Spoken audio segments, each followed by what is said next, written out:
Welcome back to our channel, where we record the harsh journeys, the fierce confrontations between humans and nature to exploit precious resources from the ocean floor. In today's video, we will explore a completely different world, where brave fishermen face big waves, strong winds, and dangers at the bottom of the sea every day to catch hundreds of tons of fish and giant eels hiding in the deep mud. This is not just a job, but a battle for survival.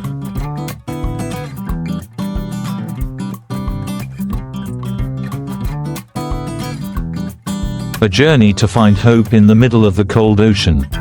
Let's step onto a modern fishing boat, drifting on the open sea, to feel most clearly the sweat, effort and pride of people clinging to the sea for the future. In the vast ocean, where the sun rises earlier than the land and the sunset is hidden in the mist of sea salt, large fishing boats have left the port since the ground is still sleeping. On the deck, dozens of fishermen are used to the drifting life.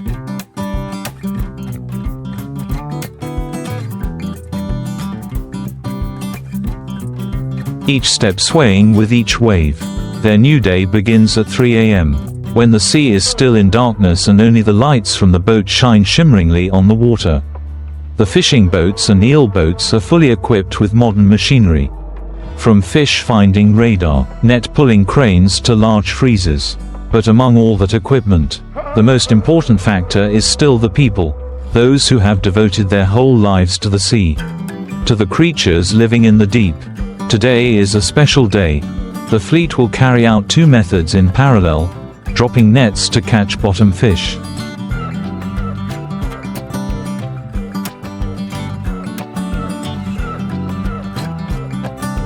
and using specialized equipment to exploit giant eels living in deep mud. These are two types of products with extremely high economic value, especially sea eel, sought after by luxury restaurants and markets such as Japan, Korea, and Europe thanks to its special fat and nutrition. After many hours of travel, the ship arrived at the familiar fishing ground, a place with a depth of more than 150 meters and complex seabed terrain with cracks,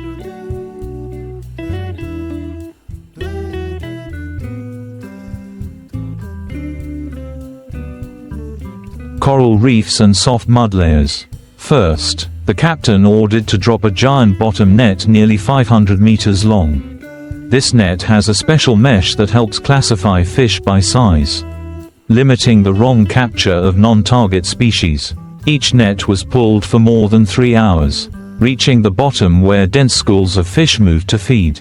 When the first net was pulled up, the entire deck exploded with cheers.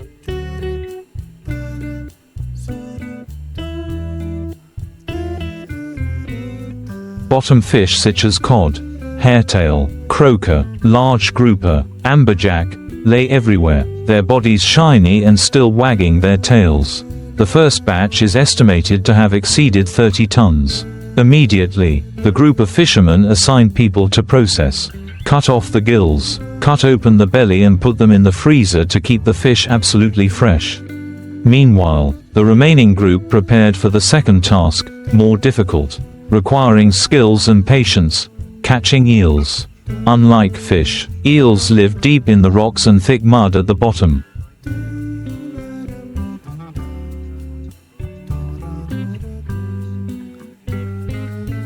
Only sticking part of their bodies out to hunt at night.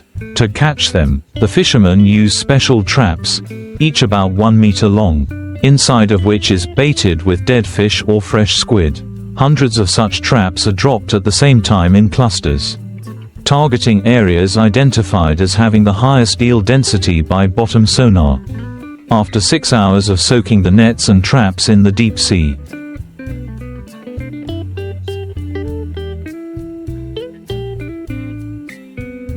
the harvesting process begins. Each trap is pulled up like a treasure containing a surprise. Some are just mud and seaweed, but there are also boats containing 2 to 3 giant eels. Each one is more than 1.5 meters long, with a thick, smooth body, a dark brown back and a pale white belly. They wriggle violently when lifted into the air.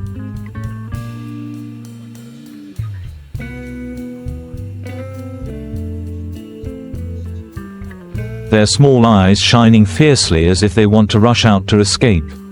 Right on the deck, the processing takes place immediately. Experienced fishermen hold sharp knives, skillfully cut along the spine, remove the organs and segment each eel to put in the quick freezer. Each eel after processing can provide from 4 to 6 kilograms of meat. This meat will then be transferred to the mainland to be processed into high-class dishes such as grilled eel with sweet sauce.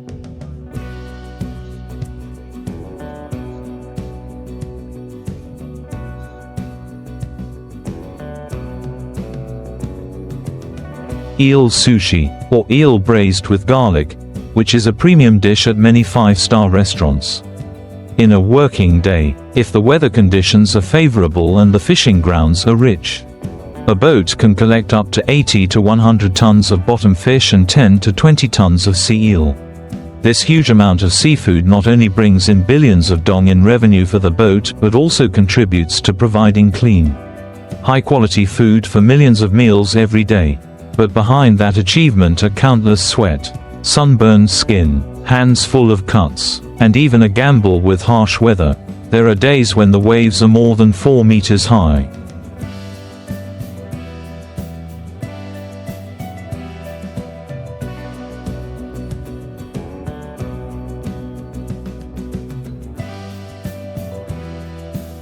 The boat sways like a banana leaf in a storm.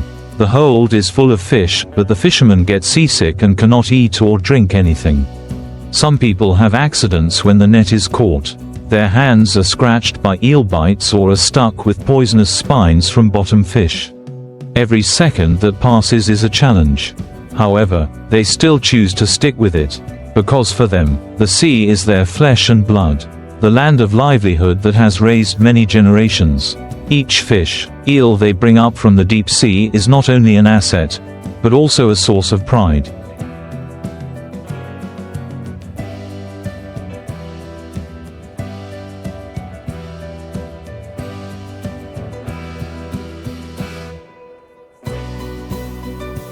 That is why, despite knowing the danger, the boats still regularly cut through the waves to go out to sea.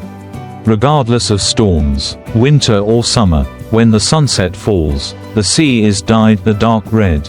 The work is not over yet. Groups of fishermen take turns to finish the last catch, while the chef on board prepares a hot meal, a precious reward after a hard day's work. A simple meal but full of laughter, clinking glasses and pride in the catch. Tomorrow, they will continue a new journey, casting nets again, searching traps again, and continuing to catch hundreds of tons of fish and eels.